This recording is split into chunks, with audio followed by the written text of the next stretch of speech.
कहते हैं कि कर्म, भाग्य और विवाह का रहस्य ज्योतिष शास्त्र के अनुसार हम बहुत अच्छी तरीके से समझ सकते हैं, परंतु केवल ज्योतिष शास्त्र पर डिपेंड होकर के हम अपने जीवन को नहीं चला सकते।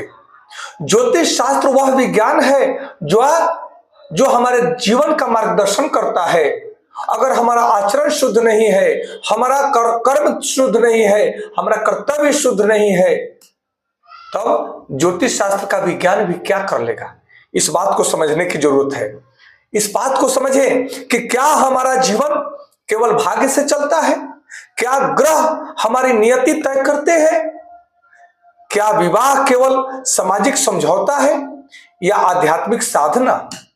आज हम इन सभी विषयों के प्रश्नों पर आधारित हम बहुत सुंदर तरीके से और विश्लेषण थोड़े से शब्दों में करना चाहेंगे कि ज्योतिष शास्त्र यह कर्म का सिद्धांत बताता है।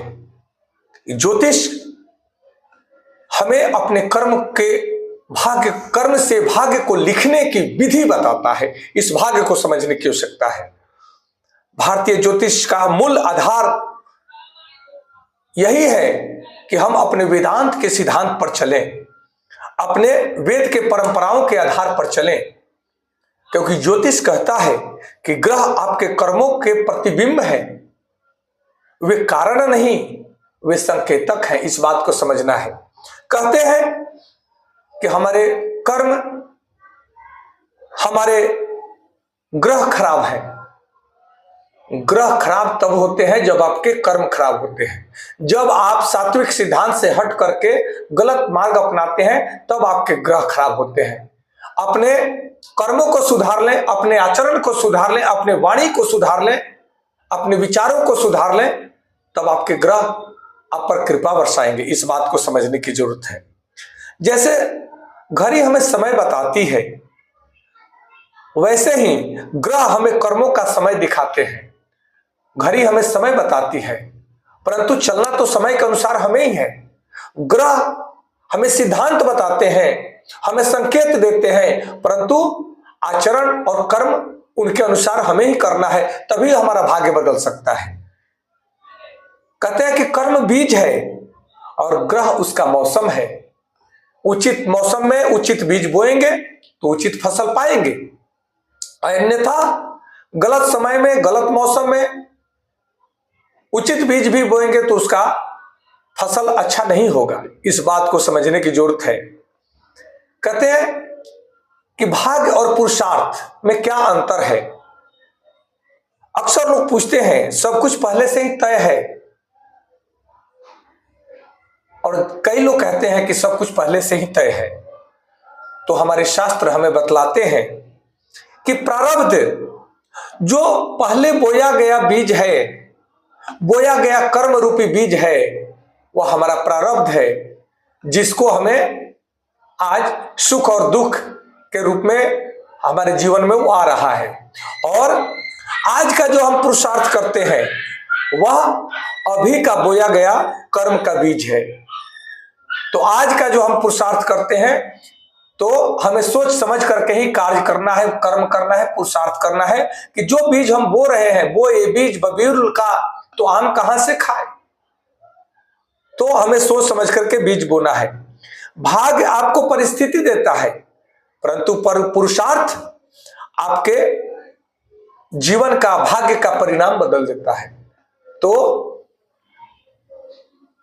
पहले के प्रारब्ध हमारे भाग्य रूप में मिलता है, परंतु वर्तमान के कर्म हमारे भविष्य के भाग्य को सुनियोजित करता है, सजाता है और बिगाड़ता है। हम जैसा कर्म करते हैं वही हमारे भाग्य रूप में हमें मिलता है। कहते हैं ग्रह दशा और मनोविज्ञान का संबंध क्या है, इस बात को समझना है। ग्रहों की दशा वास्तव में हमारे मानसिक झुकाव को दर्शाती है। ग्रहों की दशा हमारे मानसिकता को आकर्षित करती है। जैसे शनि काल जब चलता है, शनि काल की जब बात आती है तो कहते हैं शनिदेव धैर्य के प्रतीक है और वे धैर्य की परीक्षा लेते हैं। अगर शनि की साढ़े साथी चल रही है तो आपको जरूरत है कि आप संयम से चलें, संयम से बोलें, संयम से विचार करें, संयम से कर्म करें, संयम से आचरण करें। यह धैर्य है। धैर्य जब खो देंगे, आपा जब मनुष्य खोता है तब उसका भाग्य बिगड़ जाता है। शनिदेव का वक्र दृष्टि उसे ग्रसित कर लेती है। तो शनिदेव के वक्र दृष्टि से भी अगर आपको बचना है तो आप अपने आचरण में, वाणी में, कर्म में, विचार में शुद्धता लाएं, सात्विकता लाएं, शनिदेव की कृपा आपको मिलेगी। कहते हैं मंगल का प्रभाव ऊर्जा और आवेग का प्रतीक है। मंगल हमें ऊर्जा देते हैं। तो आलस को छोड़ो, अपने व्यभिचार को छोड़ो, सात्विक कर्मों के लिए ऊर्जावान बनो, योग प्राणायाम ध्यान से अपने ऊर्जा को ऊर्ध्वगामी करो, अपने जीवन को ऊर्जावान बनाओ। आपके मंगल शुद्ध हो जाएंगे, मंगल की कृपा बनेगी। परंतु ऊर्जा को जब सुप्त अवस्था में डालोगे, आलस करोगे, व्यभिचार करोगे, नकारात्मक कार्य करोगे, तब मंगल भी आपका क्या बना लेंगे, मंगल की भी कुदृष्टि आप पर पड़ेगी। इस बात को समझने की आवश्यकता है। अब बात आती है चंद्रमा की। तो चंद्रमा को कहते हैं कि ये मन की स्थिति, मन का प्रतीक होते हैं चंद्रमा। तो चंद्रमा, चंद्र का भी आपको अगर सुख चाहिए, सही दृष्टि चाहिए, तब आप अपने मन की स्थिति को सही रखेंगे तो चंद्रमा की कृपा रहेगी।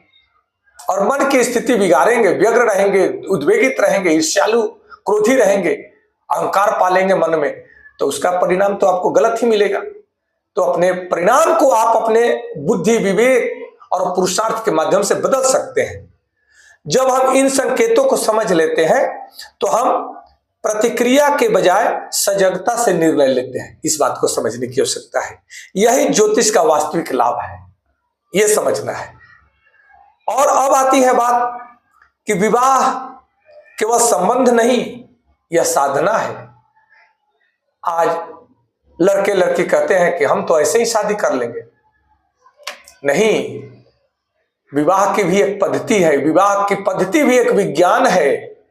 ये आध्यात्मिक विज्ञान है, साइकोलॉजिकल विज्ञान है, जो हमारे दाम्पत्य जीवन को दीर्घायु बनाता है, स्वस्थ बनाता है और संपन्न बनाता है।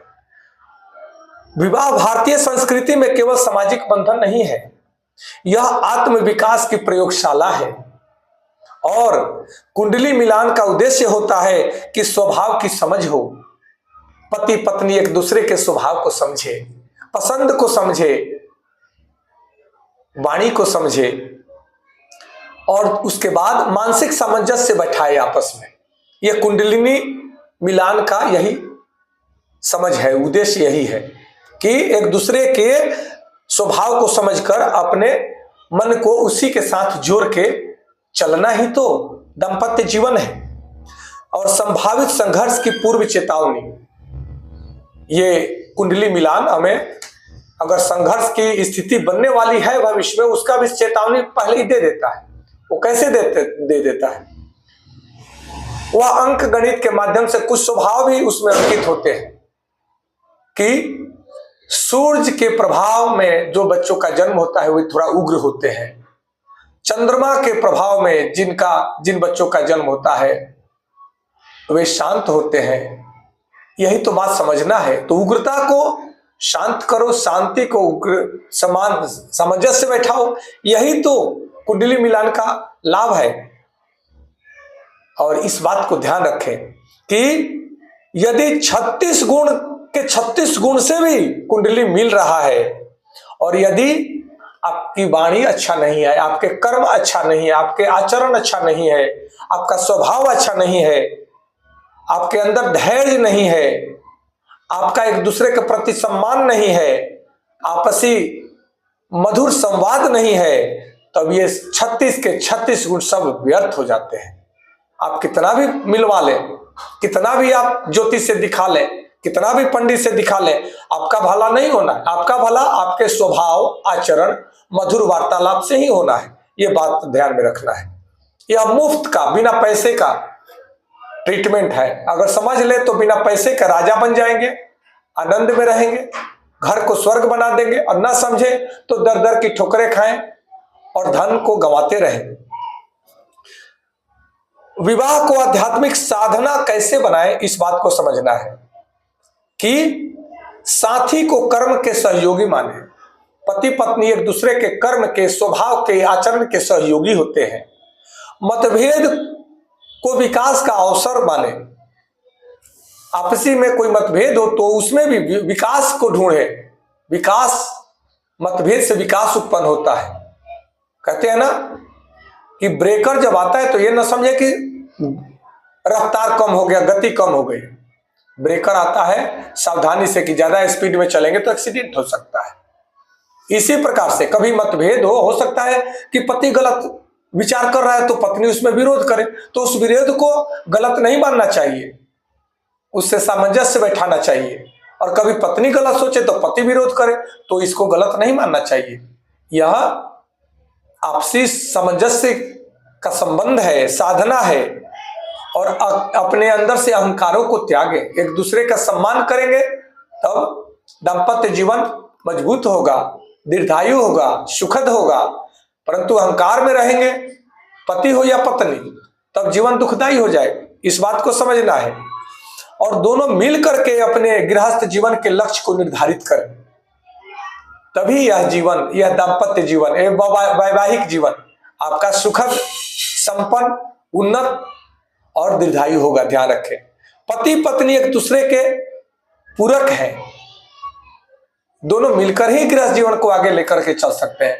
गृहस्थ जीवन का कहते हैं कि पति पत्नी दो पहिए हैं, जिन पहियों के बल पे गृहस्थ जीवन आगे बढ़ता है। और दोनों एक दूसरे के शिक्षक भी हैं, गुरु भी हैं, और एक दूसरे को समझाते हैं, बताते हैं। यही तो प्रेम है, यही तो सामंजस्य है, यही तो साधना है। जीवन के लिए एक बहुत ही सुंदर संदेश है कि ज्योतिष डराने का साधन नहीं है, बल्कि जागरूकता का विज्ञान है। यह अनमोल विद्या है, इसको समझने की जरूरत है, डरने की जरूरत नहीं है। कर्म गलत नहीं करोगे तो डरने की जरूरत नहीं, और कर्म गलत करोगे तो कोई भी ग्रह, कोई भी देवी देवता या कोई भी ज्योतिष आपको बचा नहीं सकता। भाग्य स्थिर नहीं होता है, सजग और पुरुषार्थ से जीवन की दिशा बदलती है, और सजग पुरुषार्थ से ही हमारा भाग्य बदलता है। इसलिए कभी गरीबी, कभी अमीरी, ये तो जीवन में चलता रहता है। कभी सुख, कभी दुख, कभी बीमार, कभी स्वस्थ, ये चलता रहता है। परंतु सजगता से पुरुषार्थ करके अपने जीवन को, अपने भाग्य को बदलने की आवश्यकता है। इसलिए इस बात को समझना है कि विवाह कोई बंधन नहीं है, यह आध्यात्मिक विकास का मार्ग है। इस बात को समझना हम सब का परम कर्तव्य है। इसलिए मैं अपने सभी प्रिय दर्शकों से, भाइयों बहनों से निवेदन करता हूं कि जीवन के इस 3 स्तंभों को अपने ध्यान में रखें कि समझ ज्योतिषी है, आपका समझ ही ज्योतिष है। समझदारी नहीं तो सारा ज्योतिष बेकार है, सारा कुंडली लिखा का लिखा रह जाएगा, कल्याण नहीं हो रहा। अपने समझ को सात्विक बनाए, अपने विचारों को सात्विक बनाए, अपने भावनाओं को सात्विक बनाए, आपका आचरण सात्विक बन जाएगा, आपका कर्म सात्विक बन जाएगा, तब आपका जीवन सात्विक बन जाएगा। जीवन में सुख, शांति, समृद्धि, संबंध में मजबूती बनी रहेगी, और पुरुषार्थी बने, कर्म में विश्वास रखें। कर्म से आप अपने जीवन को बदल सकते हैं। सात्विक कर्म से सात्विक दृष्टि, सात्विक मार्ग मिलेगा। गलत कर्म करोगे तो गलत दंडित किए जाओगे। जब जब विधि का विधान टूटता है, जब जब आध्यात्मिक रूल को तोड़ेंगे, नियम को तोड़ेंगे, जैसे भारत के संविधान को तोड़ने वाले को संविधान में नियम है कि उसको दंडित किया जाए, वैसे ही आध्यात्मिक नियम को तोड़ने वाले को, अध्यात्म में, सृष्टि में विधान है कि सृष्टि, प्रकृति उसे दंडित करती है, उसे कोई बचा नहीं सकता है। विवाह संतुलन का नाम है, संतुलन बनाए रखने का नाम है विवाह। विवाह कोई गुड्डा गुड़िया का खिलौना नहीं है। विवाह एक परिपक्व पुरुषार्थी जीवन जीने का सिद्धांत है। इसलिए यदि हम अपने इन तीनों सिद्धांतों को, समझदारी को संतुलित कर लेते हैं तो हमारा जीवन संघर्ष नहीं है, हमारा जीवन, हमारा वैवाहिक जीवन भी साधना बन जाता है। और जीवन को साधना बनाए, योग से जुड़े, प्राणायाम से जुड़े, ध्यान से जुड़े, आपके मन की सारी निगेटिविटी दूर हो जाएगी, मन की व्यग्रता दूर हो जाएगी और आप धैर्य, साहस, प्रसन्नता के साथ में अपने जीवन को आनंदमय बनाएंगे। अपने जीवन संगिनी को, अपने जीवन साथी को आप खुशहाल रख पाएंगे, अपने गृहस्थ जीवन को आनंदमय बना पाएंगे। यही हमारी कामना है और इसीलिए इस पॉडकास्ट का भी यही माध्यम है, यही उद्देश्य है कि कहीं से भी आपको भयभीत नहीं करें, आपको भ्रम में नहीं डालना है, आपके भ्रम को तोड़ना है, आपके अंधविश्वास को तोड़ना है कि सभी आध्यात्मिक सिद्धांत हमें सूत्र देते हैं, परंतु जब तक अपने जीवन में हम सात्विक सिद्धांतों का प्रैक्टिकल नहीं करेंगे, अपने आचरण में नहीं उतारेंगे, तब तक उनका कोई लाभ नहीं है। वे लिखे हुए हैं, लिखे रह जाएंगे, वे वैसे ही कुंडली आप लिखे हैं, लिखे रह जाएंगे। जब तक अपने बुद्धि, विचार, विवेक, कर्म, पुरुषार्थ में सात्विकता नहीं लाएंगे, बदलाव नहीं लाएंगे, सार्थकता नहीं लाएंगे, तब तक आपका जीवन, हमारा जीवन सार्थक नहीं बनना है। आप लोगों को कोटि कोटि नमन। मेरी आशा है कि आप अपने जीवन को उन्नत बनाएंगे। नमस्कार, धन्यवाद।